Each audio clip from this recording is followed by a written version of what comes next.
خولہ بنت ازور امت کی وہ بیٹھی جس نے سارے رومیوں کو موت کے گھاٹ اتار دیا۔ ہاں، یہ اس وقت کی بات ہے جب دمشق مسلمانوں کے محاصرے میں تھا اور رومیوں کا لشکر ابھرے ہوئے سمندر کی طرح سامنے آیا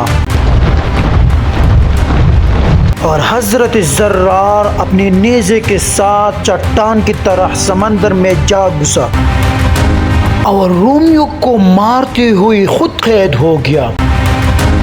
حضرت خالد بن ولید اپنی فوج لے کر حضرت زرار کی آزادی کے لیے نکل پڑتے ہیں۔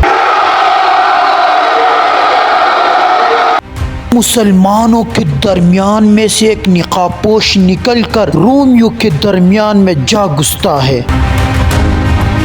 اور رومیوں کے سینکڑوں کو مار کر واپس آتا ہے۔ تب ہر کوئی اس کے چہرے دیکھنے کا شوقین ہوتا ہے۔